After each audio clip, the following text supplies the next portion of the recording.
Hola, ¿cómo les va? Buenas noches, bienvenidos a Entre Líneas. Bueno, hoy vamos a tener un programa con parte de campaña electoral, por supuesto, porque estamos... Falta poco, ¿eh? Sí, falta muy poco, poquito más de 2 semanas, ¿no? Para ir a las urnas en Río Cuarto y elegir nuevo intendente. Y se está notando ya, a diferencia de lo que pasó con las anteriores fechas que finalmente fueron fallidas, ¿no? Se está notando un clima de campaña que sin duda va de la mano con cierta normalización, entre comillas, de la situación epidemiológica. Están los carteles en la calle, están los candidatos apareciendo. Están las gigantografías, ¿no? Las gigantografías. Así es. De algunos. Sí, de los principales. Sí. De los que disponen por ahí de más recursos para llevar adelante la campaña que confluirá, que terminará el 29 de noviembre. Así es. Hay militantes recorriendo casa por casa, diciéndole a la gente dónde tiene que ir a votar. Militantes de Hacemos por Córdoba, del oficialismo, de la lista oficialista, están notificándole a la gente dónde tiene que ir a votar, en qué escuela están, porque recuerden que cambian casi todos los lugares de votación, porque ahora va a tener cada riocuartense que votar en el lugar más cercano, no tanto a su vivienda, sino por ahí al domicilio del DNI registrado. Claro.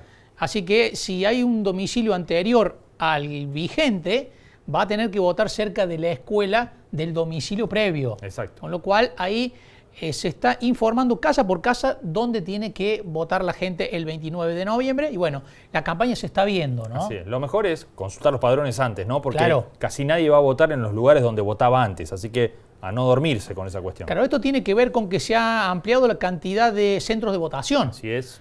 Esto precisamente para evitar una aglomeración de personas que incrementen el riesgo sanitario ese día de la elección, para que haya menos votantes por escuela y por mesa, para tener una afluencia de público que pueda controlarse y que evite los riesgos. Dijo el intendente Juan Manuel Llamózar que va a ser menos riesgoso que ir al supermercado. Así es. Ir a votar ese día. De todos modos, hay incertidumbre en la gente, en una porción de la población, y lo que está tratando de hacer el gobierno es precisamente de despejar esas dudas que existen con respecto a la seguridad sanitaria el día de la elección.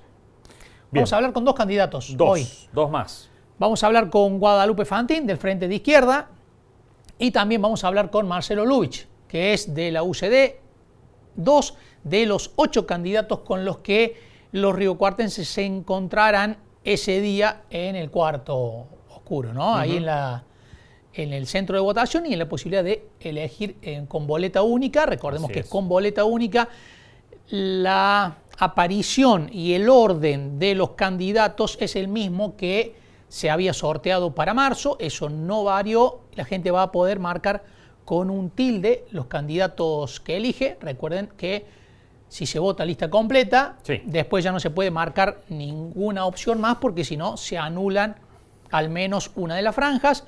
Si se quiere votar a una lista para intendente y a otra para concejales y a otra para tribunal de cuentas, hay que evitar votar la lista completa, solamente el casillero de cada uno de los puestos y de los cargos que están en disputa. Bien. Bueno, además nos vamos a ocupar de otros temas. Vamos a estar hablando un poco de economía y de las medidas del gobierno nacional, ¿no? Que ha acelerado el paso en la toma de decisiones. Esta semana se conoció lo de las jubilaciones, por ejemplo, con un mecanismo para calcular la actualización de las jubilaciones, que ya generó polémica porque se quitó de las variables que se venían considerando la inflación. Solamente dejaron como variables para hacer ese cálculo el avance de la recaudación nacional y los salarios. Cómo evolucionan estas dos variables van a determinar el nivel de actualización de las jubilaciones. Esto, están diciendo, le va a hacer perder a los jubilados terreno. Bueno, hay polémica en torno a esta cuestión. Es un intento, lo explicó el gobierno en su momento, de empezar a equilibrar algunas cuentas. Bueno, empezaron por allí, por las jubilaciones, y hay ya polémica instalada. Así que vamos a hablar de ese tema, vamos a hablar de salarios, de las paritarias. Hay algunas muy lerdas este año, muy atrasadas este año. Y también vamos a aprovechar y vamos a hablar de clase. ¿Por qué? Porque vamos a hablar con Juan Monserrat, que es el secretario general de la UPC en Córdoba, del gremio de los docentes. Todos estos temas los vamos a tratar con él. Y vamos a aprovechar y vamos a analizar el tema uno de los temas también que está vinculado con la economía y con la Argentina, que tiene que ver con los precios de los commodities, especialmente, por supuesto, la soja, que es donde todos ponen la lupa, y esto tiene que ver también con el ingreso de dólares para el gobierno nacional, para la Argentina, la soja que viene subiendo constantemente. Hoy bajó un poquitito, sí. Simplemente dicen es por una cuestión de toma de ganancias, una cuestión técnica, pero que el sendero va a seguir hacia arriba, y hay algunos que ya están anticipando que puede llegar a trepar hasta los $500, está ya en torno a los 420. Vamos a hablar de esto con Juan Manuel Garzón, el economista del IERAL de la Fundación Mediterránea, en un ratito nada más. Vamos a los auspicios y enseguida entrevistamos a Juan Monserrat. Auspician este programa Bio 4, Alimentos Santa Rosa, Ente Municipal de Obras Sanitarias, Sociedad Anónima de Transporte Ciudad de Río Cuarto, Sociedad Rural de Río Cuarto, CESIS, Diego Cid, Consejo Deliberante, Gobierno de la Provincia de Córdoba, Gobierno de Río Cuarto, Universidad Nacional de Río Cuarto, Comuna de Chucul, Municipalidad de Monte de los Gauchos, Colegio de Abogados de Río Cuarto, Defensoría del Pueblo Ciudad de Río Cuarto, AEFIP, UPC.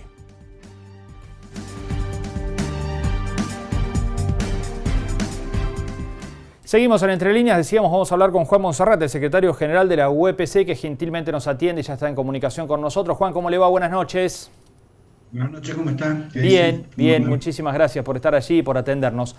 Bueno, primero, una de las noticias de la semana a nivel nacional tiene que ver, lo decíamos recién, con el tema jubilaciones, ¿no? ¿Cómo está analizando estos primeros anuncios, estos trascendidos que han surgido en el plano nacional?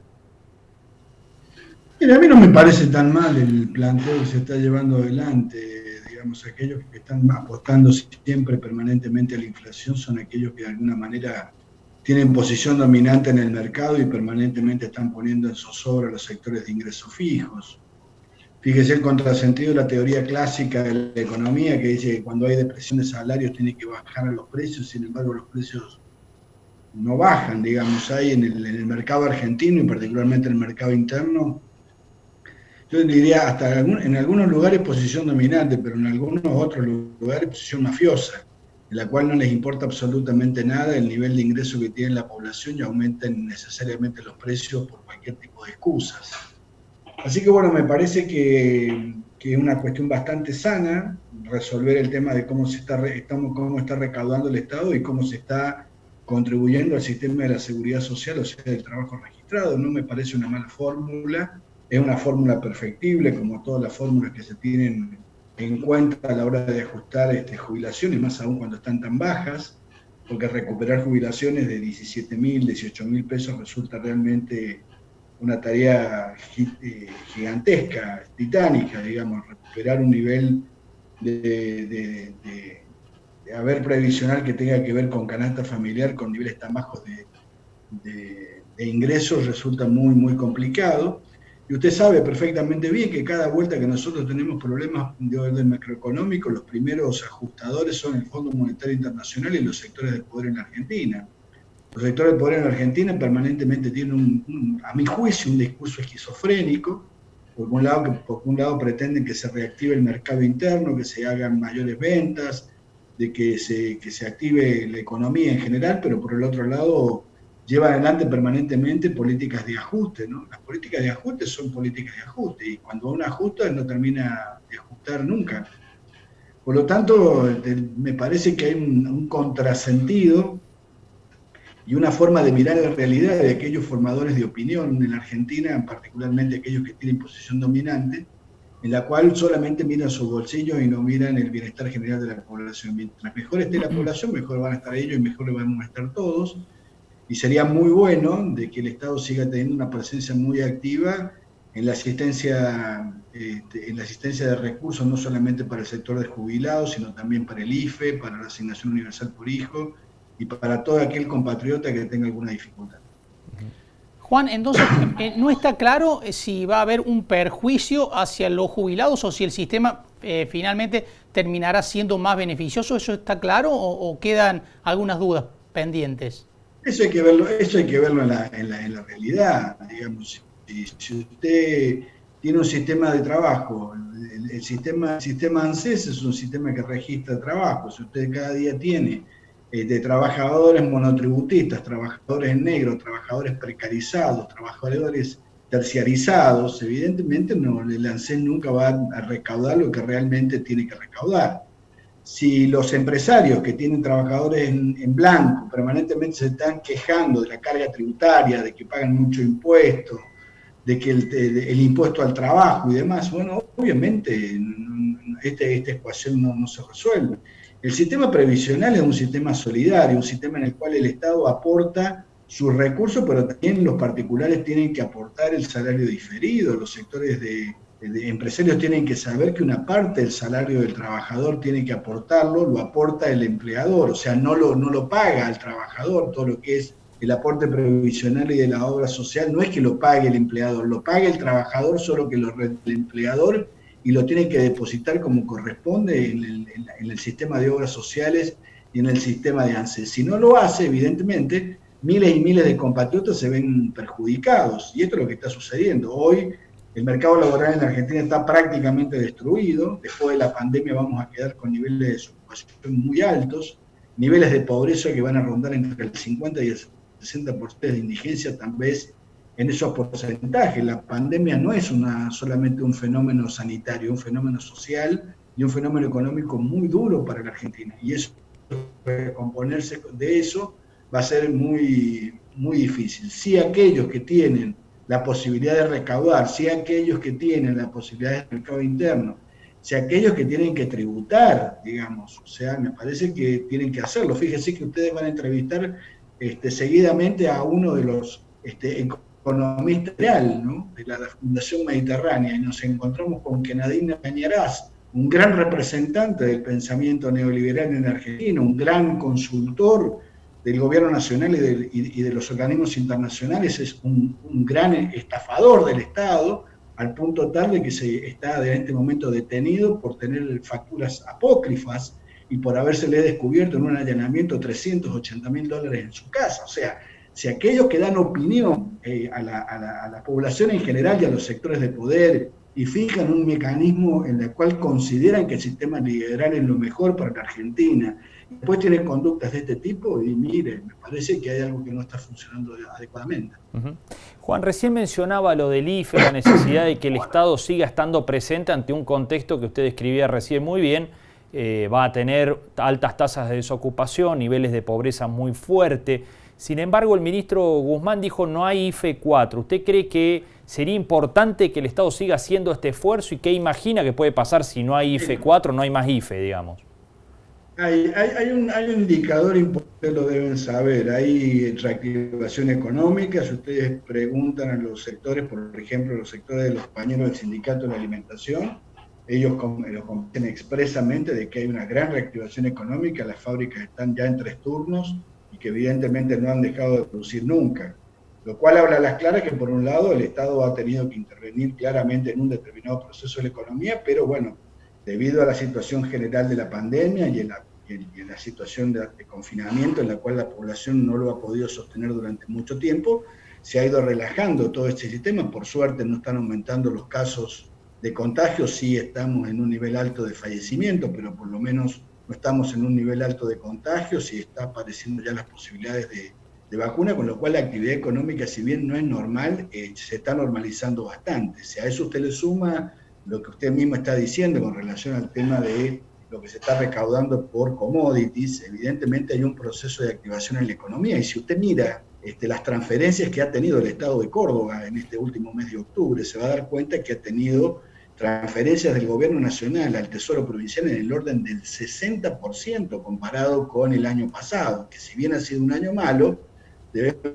reconocer que nadie en la Argentina ha ganado 60% interanualmente, ni siquiera en los salarios, con lo cual a mí me da la impresión de que se está reactivando de alguna manera el mercado interno y bueno, y obviamente el ministro Guzmán está alertando sobre eso porque evidentemente está queriendo que de alguna manera el Estado deje de emitir tanto dinero y que sí se sostenga la economía en los carriles normales que se tiene que mantener cualquier sistema económico, que es con los ingresos y con los gastos y con la actividad económica que teníamos, no solamente previo a la pandemia, sino antes de Macri, que sería bastante bueno que pudiéramos recuperar la actividad económica antes del desastre del presidente Macri nos dejó en el país.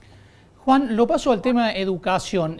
¿Cómo ve la perspectiva de la vuelta de clases, lo que está ocurriendo? Bueno, hay una atenuación en el número de casos, por lo menos en Córdoba. ¿Se están encaminando las condiciones a que se pueda volver a un sistema al menos semipresencial?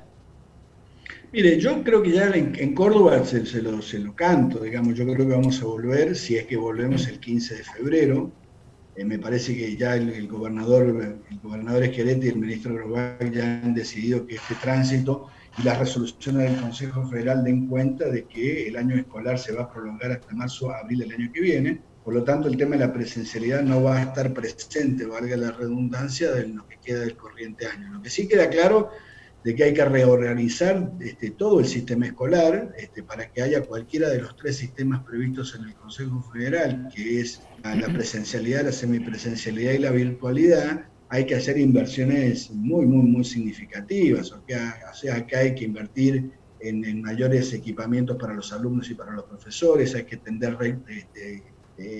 fibra óptica para que todas las escuelas tengan conectividad, para que nosotros de las escuelas podamos seguir dando clases, que tengamos dinero suficiente para sostener la mayor banda ancha que tenemos que contratar para poder estar conectados con los alumnos y fundamentalmente que el Estado no deje librado al mercado todas las aplicaciones educativas que hay en la red, para lo cual el Estado tiene que tener soberanía y una disposición muy fuerte de invertir en forma pública para que estas herramientas de trabajo que tenemos los educadores y las educadoras no tengamos que comprar o acceder a aplicativos que tengamos que pagar para poder acceder.